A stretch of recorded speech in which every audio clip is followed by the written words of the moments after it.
Have you ever watched your whole life collapse over a single dinner? I did. I was about to receive my first Michelin star, the crowning achievement of my career. The restaurant was packed, the critics were impressed, and my wife looked stunning in her black dress. Everything was perfect. Too perfect. I should have known better.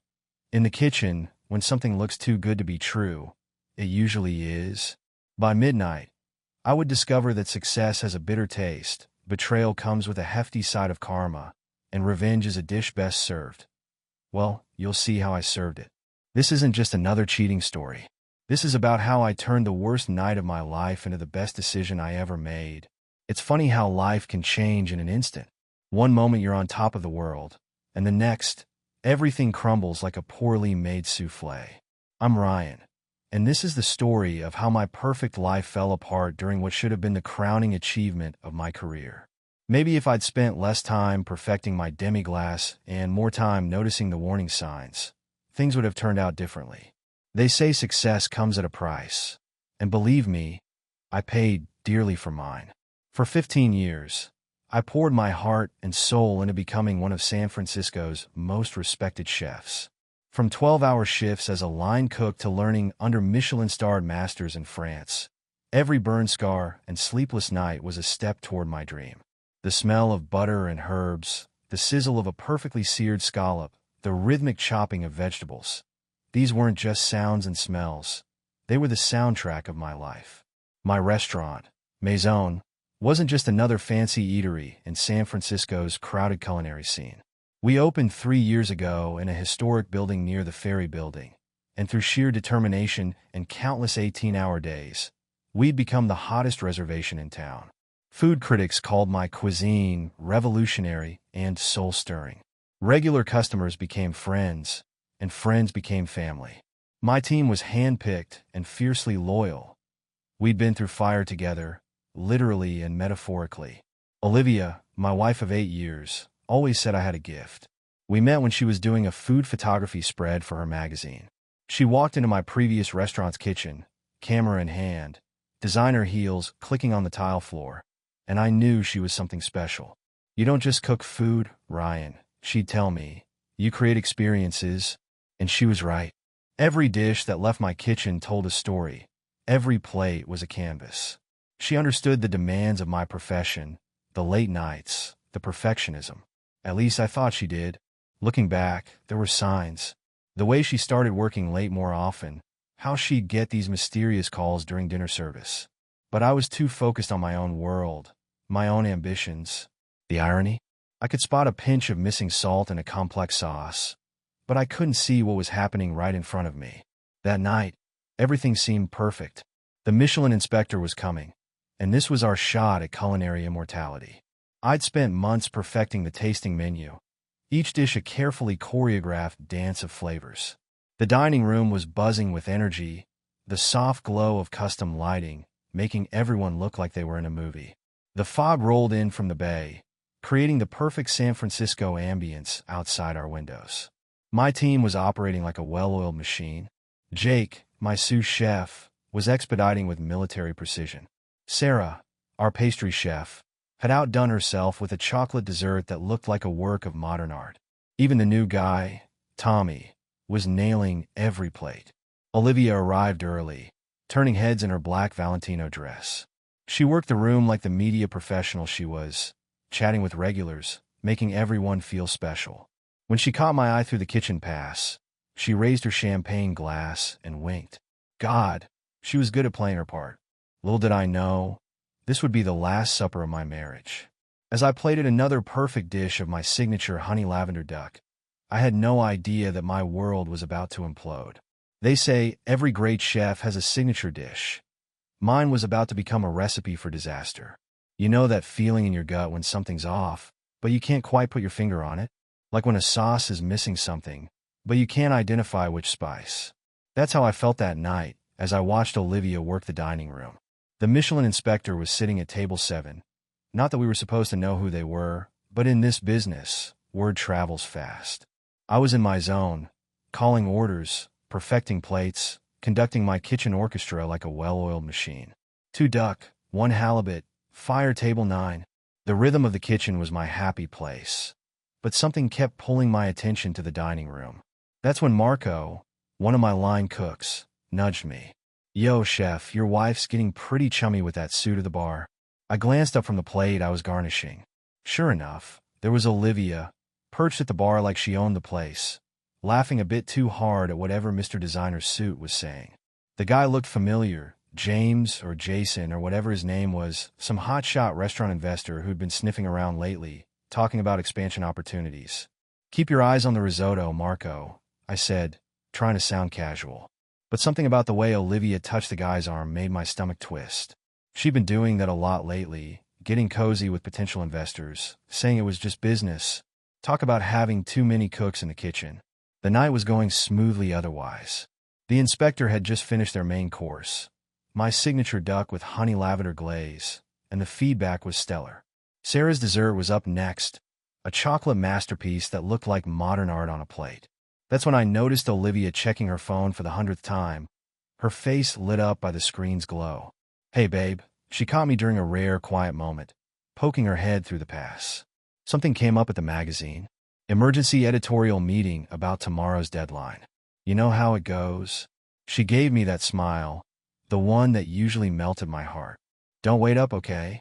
Now, I've been in the restaurant business long enough to know that BS when I smell it. Last-minute editorial meetings at 9 p.m.? That's about as real as instant risotto. But there I was up to my elbows in the biggest night of my career, and I just nodded like an idiot. "Yeah, sure. Everything okay?" I asked, trying to keep my voice level while plating a perfectly seared scallop. "Of course. Just the usual drama. You're killing it tonight, by the way." That inspector didn't know what hit them. She blew me a kiss and was gone before I could say another word, her heels clicking on the hardwood floors like a countdown to disaster. Jake, my sous chef and right-hand man for the past 5 years, caught my eye. "Something smells fishy, chef, and it ain't the halibut." He'd known Olivia as long as I had, seen our relationship grow alongside the restaurant. "Not now, Jake," I muttered, but deep down, I knew he was right. It was like watching a souffle starting to collapse. You can see it happening, but there's nothing you can do to stop it. The rest of the service was a blur of perfect plates and high praise. The inspector left looking impressed, and the dining room was buzzing with happy customers. But my mind kept drifting to Olivia and that emergency meeting. Call it chef's intuition, but something wasn't adding up, and for once, I wasn't sure I wanted to know the recipe for this disaster. Let me tell you something about working in a professional kitchen. Nothing stays secret for long. It's like a pressure cooker of gossip, and eventually, everything boils over. I just never thought I'd be the main course of the day's drama. The morning after the Michelin inspector's visit started normally enough. I was going through invoices in my office when Jake knocked on the door. "Got a minute, chef?" He had that look on his face, the one that says the stock's about to spoil. "What's up?" I asked, not looking up from the papers. The breakfast crew was handling service, and I had a mountain of prep work waiting for the dinner rush. "It's about Olivia." That got my attention. Jake's been my right hand for 5 years. He wouldn't bring up my wife without good reason. Marco saw her last night at Noir Lounge with that investor guy, Jason. Way after that supposed emergency meeting, I put down my pen. "What time?" "Around midnight. They were—" He paused, choosing his words carefully, pretty cozy in a back booth. "Look, chef, I wouldn't say anything, but this isn't the first time." Before I could respond, Sarah, my pastry chef, appeared in the doorway. "Sorry to interrupt, but you need to hear this." She stepped in, closing the door behind her. "My roommate works at Cafe Luna. Says Olivia's been meeting Jason. They're almost every morning this week. Long breakfasts in quiet corners." The hits kept coming. Throughout the morning, it seemed like every member of my staff had a piece of the puzzle I'd been too blind to see. Tommy, our new server, mentioned seeing them at a wine bar last week. One of the line cooks swore he saw them sharing an Uber. I tried to focus on prep work, but my mind kept wandering. All those late-night editorial meetings, the sudden increase in business dinners, the mysterious texts during service.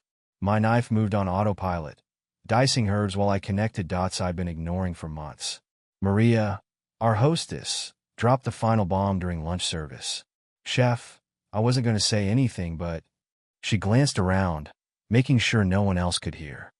Last month, when Olivia said she was at that food photography workshop in Napa, my sister saw her at the French Laundry. She was having dinner with Jason. There was definitely no workshop. I set down my knife, the metal clanking against the cutting board harder than necessary. The whole kitchen went quiet. In a professional kitchen, that kind of silence is deafening. My phone buzzed. A message from Olivia. Working late tonight. Big deadline for the magazine. Don't wait up. Love you. I stared at the screen until it went dark. In the kitchen, we have a saying, if it looks wrong, smells wrong, and tastes wrong, it's wrong. No amount of seasoning can fix a spoiled dish. Jake caught my eye across the line. What are you going to do, chef? I picked up my knife again, resuming my prep work with mechanical precision. Right now, I'm going to make sure lunch service is perfect. I paused, the weight of the situation settling like a heavy cast iron pan. Then I'm going to find out exactly what kind of business meetings my wife's been having. The thing about being a chef, we're used to working under pressure. We thrive in the heat. But this was a different kind of heat altogether, and something was about to boil over. Sometimes you need to let a pot boil over to see what's really cooking underneath. You know what's worse than suspecting something's wrong? Having to prove it. After the lunch service, I couldn't ignore the signs anymore. I needed solid evidence, and I needed it fast. I called Steve, a tech-savvy regular at the restaurant. Within an hour, I had a small tracking device and instructions on how to use it. Not my proudest moment, but desperate times call for desperate measures. That evening, I handed the kitchen over to Jake. You're in charge, I said, hanging up my chef's coat. The look he gave me said he knew exactly what I was about to do. I parked my car near the magazine office, feeling like an idiot playing detective. Through the windows, I could see most of the offices were dark. So much for that emergency meeting. My phone buzzed. A text from Olivia. Meeting running late. Lots of changes for the feature spread. Won't be home until after midnight. I checked the tracking app. The signal was moving downtown, toward the hotel district. I followed at a safe distance, watching the dot stop at the Grand Plaza Hotel. 20 minutes later, Jason, the investor, walked in looking too polished for this time of night. 5 minutes after that, Olivia arrived wearing the black dress I'd given her for our anniversary. You'd think this would be the moment I'd storm in there, guns blazing. But something in me just went cold. I waited another 10 minutes, then walked into the hotel lobby. The receptionist was young, probably new. Perfect. Good evening, I said, flashing my best chef smile. I'm meeting some colleagues for a late business dinner. Jason Thompson's party. She checked her computer. Mr. Thompson is in our executive suite, room 1542. Would you like me to call up? No need, I said, already heading for the elevators. They're expecting me. The ride-up felt like forever. Each floor number was a countdown to something I couldn't stop. I kept thinking about all the signs I'd missed, all the lies I believed. The late meetings, the business dinners, the networking events. Standing outside room 1542, I could hear muffled laughter through the door. Her laughter. The sound that used to make my day now made me sick. My phone buzzed one last time. Olivia, making good progress here at the office. Don't worry about dinner. Grab something with the team. That was it. The final lie. The last straw. In the kitchen, there's a point when a dish is so ruined there's no saving it. You have to start over completely. I was standing at that point now. I took a deep breath and knocked on the door. There's a moment in every chef's life when time seems to stop. Usually, it's when a dish goes terribly wrong during service. But this was different. The door opened slowly, and there they were. Olivia froze mid-laugh, champagne glass still raised. Jason sat on the suite's couch, his jacket thrown carelessly over a chair. The room smelled of expensive perfume and betrayal. Ryan, Olivia's voice cracked. What are you doing here? I stayed in the doorway, my hand steady. Years of knife work paying off in an unexpected way. Funny, I was about to ask you the same thing. Especially since you're supposed to be at the office. Jason stood up, straightening his tie. Look, man, this isn't what it looks like. Really? I pulled out my phone, started recording. Because it looks like my wife is having drinks with an investor in a hotel room at midnight, while telling me she's at work. Olivia set down her glass. Ryan, please, let me explain, Dash. Explain what? How you been lying to me? How long has this been going on? My voice remained calm, eerily so. Was it before or after you started discussing expansion opportunities for the restaurant? Jason tried to step forward. We should all calm down and dash. Don't. One word, but it carried the weight of every kitchen command I'd ever given. He stopped mid-step. I'm not here to fight. I'm here to see exactly what I suspected was true. Olivia started crying, her mascara running. It's not. We weren't. She couldn't even finish her lies. I looked around the room. Champagne bucket, scattered paperwork, probably a weak attempt at making it look like a business meeting, and her overnight bag tucked poorly behind the couch. Classic signs of a rushed cover-up, like trying to hide burned food under sauce. Well, I said, still recording, I think I have everything I need. By the way, Olivia, the Michelin inspector loved our food tonight. Shame you missed it for this. As I turned to leave, Olivia grabbed my arm. Ryan, wait. We can fix this. I gently removed her hand. Some things can't be fixed, like a souffle that's already fallen. You made your choice. Now you get to live with it. Walking back to my car, I sent the video to my email, then called Jake. Hey, need a favor. Can you handle breakfast service tomorrow? I've got some paperwork to take care of. The drive home was quiet. No music, no calls, just the sound of my world shifting on its axis. By the time I pulled into our driveway, I knew exactly what needed to happen next. Time to clean house. They say the breakfast shift is the hardest in any restaurant. Early start, demanding customers, and the whole day still ahead of you. But this morning, this was a different kind of hard. I didn't sleep. Instead, I spent the night changing locks, packing Olivia's things, and sending emails.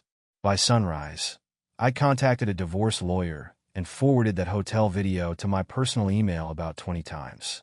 No way I was losing that evidence. My phone had been blowing up all night. Missed calls, texts, voicemails, all from Olivia and Jason. I ignored them all.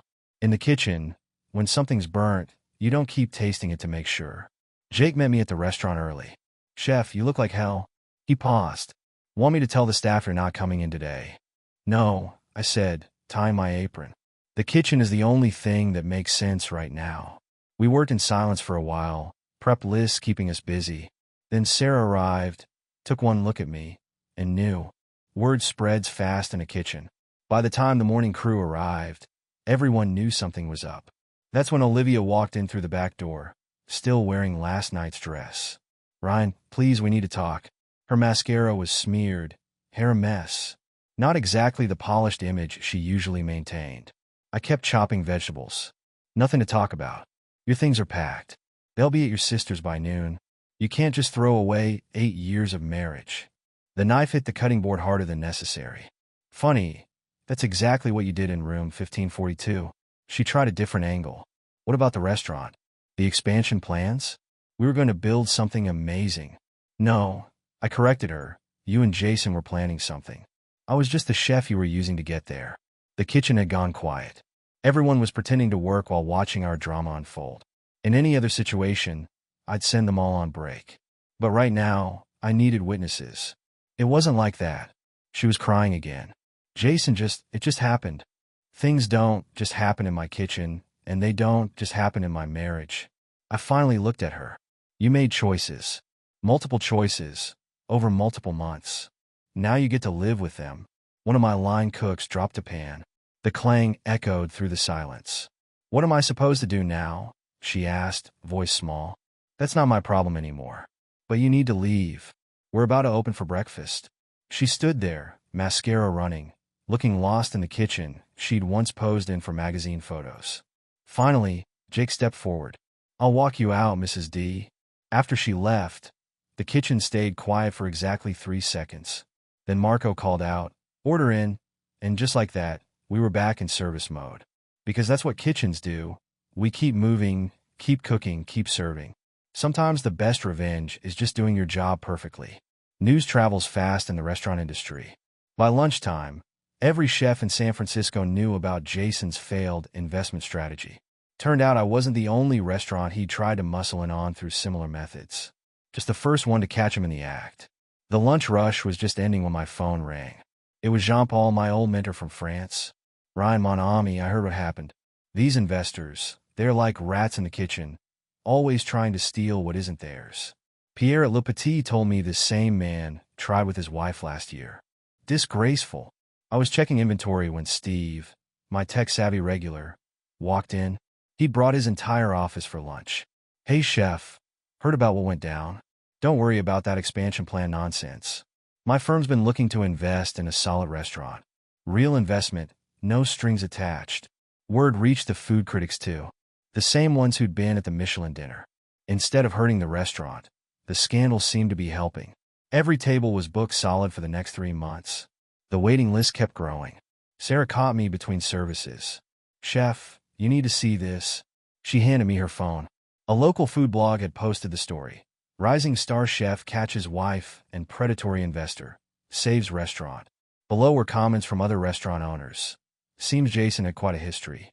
3 in the Bay Area alone, 2 in Los Angeles, even 1 in Portland. That's when my lawyer called. "Ryan, we need to talk about Jason's official investment offer. Given the circumstances, we have grounds to void any preliminary agreements. Also, 3 other restaurants have reached out. Seems he tried the same play with them. They're willing to testify if needed. And there's more. His investment firm is launching an internal investigation." I was in the walk-in, organizing supplies, when Jake found me. "Got a call from Food and Wine. They want to do a feature on the restaurant. Something about integrity in the industry or whatever." "Oh, and that seafood supplier Jason tried to force on us? Turns out they're under investigation for some shady practices." The dinner service that night was packed. Every table full, kitchen running smooth as butter. Even had to turn people away at the door. Funny how things work out. The night I thought would destroy my restaurant ended up saving it. We even had to add extra staff just to handle the reservations. Then Olivia's magazine called. They wanted to discuss the future of our advertising partnership. I let Jake handle that one. He took great pleasure in telling them we'd be taking our business elsewhere. Turns out their advertising director had some questions about Olivia's expense accounts too. By closing time, my phone had more messages from potential investors than it did from Olivia. Legitimate ones this time, with proper credentials and references. No hotel meetings required. 3 different restaurant groups wanted to talk about real expansion opportunities. My staff stuck around after cleanup. Even the dish crew stayed. Marco raised his glass. To Chef, for showing us how to handle rats in the kitchen. Everyone joined in, even the new guy who'd started that morning. Tommy spoke up next. "Chef, that food critic from the Chronicle called again. They're bumping your review to the front page. Said something about a chef with principles is rare these days." Jake put his hand on my shoulder. "You know what they say in the kitchen? Heat either makes you melt or makes you stronger. They didn't mean the cooking kind of heat." The divorce papers landed on my desk exactly 1 week after the hotel incident. My lawyer made sure everything was clean and simple. No room for negotiations or delays. Olivia tried calling again, but I let it go to voicemail. Some dishes you just can't salvage. The restaurant was busier than ever. That video of Jason in the hotel room had spread through the industry like wildfire. 3 other restaurant owners came forward with similar stories. Turned out he had a whole playbook. Find successful restaurants, seduce the chef's wife or husband, then use that leverage for cheap buyouts. Jake found me in my office, reviewing applications for a new sous chef position. "Chef, you might want to see this." He handed me his phone. It was an email from Jason's investment firm. They were cutting all ties with him, effective immediately. His predatory tactics had finally caught up with him. "Good," I said, turning back to my work. But Jake wasn't done. "There's more. Remember that Michelin dinner?" He grinned. "Just got the official word. We got the star." I sat back in my chair, letting that sink in. All those years of work, all those long nights and burnt fingers, finally paid off. The irony wasn't lost on me. The night I lost my wife, I gained my first Michelin star. Sarah knocked on the door next. "Chef, that food critic from the Chronicle is here again. And your lawyer's online too. Something about Olivia trying to claim partial ownership of the restaurant." I picked up the phone. My lawyer was ahead of the game. "Don't worry," he said. "I've got signed statements from your investors confirming she had no role in the business operations. Plus, that video of her plotting with Jason pretty much kills any claim she might make." The staff gathered for pre-service meeting. Looking around at their faces, I realized something. This wasn't just my restaurant anymore. It was our restaurant. They'd stood by me, kept the kitchen running when I was dealing with lawyers, and never once let the drama affect service. Marco spoke up first. "Hey, chef, about that expansion plan, the crew's been talking. We want to be part of it. Like, actually part of it. We've all got some savings." I held up my hand. "Let me stop you right there." I pulled out a stack of papers from my desk. "Already ahead of you. Employee profit-sharing plan. Been working on it all week." The look on their faces. That's why I became a chef. Not for the awards or reviews, but for moments like this. Later that night, after service, I found a letter in my office. It was from Jean-Paul, my old mentor. Inside was his secret recipe for coco vin, the one he'd refused to share for 20 years. The note read, "For a chef who remembers what really matters in a kitchen, loyalty." Tommy stuck his head in. "Chef, Table 7 wants to thank you personally. It's a group of restaurant owners. They're talking about forming some kind of association, protecting against predatory investors." I looked at the recipe in my hands, then at the Michelin star announcement on my desk. Sometimes the best meals come from the ingredients you never expected to use. Just ask Jason. He'd ordered champagne that night at the hotel, but ended up eating crow instead. They say time heals all wounds. In the kitchen, we know better. Proper technique heals wounds. Time just helps you perfect the technique. 3 months after the hotel incident, I was plating a new dessert when Jake brought in the mail. "Final divorce papers arrived, chef." He set them on my desk like they might explode. "Want me to handle service tonight?" "Nah," I said, adding a final garnish to the plate. "Best way to deal with this is to keep cooking." The restaurant had transformed. That Michelin star brought in a whole new crowd, but our regulars still got priority booking. The employee profit-sharing plan meant everyone worked harder, cared more. We weren't just a restaurant anymore. We were a family. I heard Olivia had taken a job at a smaller magazine in Los Angeles. Jason's investment firm blacklisted him after 3 more restaurants came forward. Last I heard, he was trying to open a food truck. Karma's got a way of serving the perfect dish. Sarah caught me during prep. "Remember that cooking class program you wanted to start? The one Olivia said would dilute the brand?" She grinned. "Just got approved by the city. We start next month, teaching kids from low-income neighborhoods." The kitchen had a different energy now. No more walking on eggshells. No more whispered conversations. Marco was developing new specials. Tommy had grown into a solid server. And Jake was practically running the place when I was working on the expansion. "Chef." Tommy appeared, looking nervous. "There's someone here to see you. Says she's from the James Beard Foundation." I wiped my hands and headed out. A woman in a sharp suit stood in the dining room. "Mr. Davidson, we'd like to discuss nominating you for Rising Star Chef of the Year. Your story, it's inspired a lot of people in the industry." Later that night, after service, I sat in my office looking at those divorce papers. 3 months ago, they would have felt like failure. Now they felt like graduation papers, proof that I'd learned something valuable. Jake knocked. "Hey, got a minute? Remember that idea about the second location? Found a perfect spot. Previous owner's selling because his investment deal fell through." He smirked. Apparently his broker was Jason. I had to laugh. Life's got a twisted sense of humor sometimes. The next morning, I signed those divorce papers and handed them to my lawyer. Then I went back to the kitchen and created a new dish, something bold and unexpected. Called it Fresh Start. It made it onto the menu that night. Sold out in 2 hours. 1 year later, I was finalizing the menu for our second location's opening night when my phone buzzed. A text message from an unknown number. "I miss you. Can we talk?" Funny how a year changes things. I read the message, then went back to adjusting the garnish on a new dish. A year ago, that text would have knocked me sideways. Now it was just another notification to swipe away. The new restaurant was everything we'd dreamed of, and more importantly, we'd done it our way. The employee profit-sharing plan meant everyone had skin in the game. Jake was running the original location like he was born for it, while I focused on getting the new place ready. "Chef." Sarah appeared in the doorway. "Food and Wine is here for the photo shoot.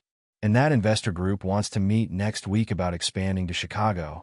I smiled, remembering how Olivia and Jason had pushed for rapid expansion. Their way would have destroyed everything we'd built. Sometimes the best meals take the longest to prepare. The kitchen was alive with energy. New staff training alongside veterans. Everyone moving with purpose. Marco was teaching his son knife skills. The kid was starting as a dishwasher next week. Tommy had made head server and was training new staff on our service standards. My lawyer called with an update. Jason's firm just settled with the last restaurant he tried to take over.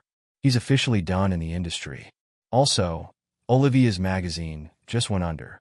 Seems their advertisers had concerns about editorial integrity. I hung up and walked through my kitchen, both kitchens now connected by video link.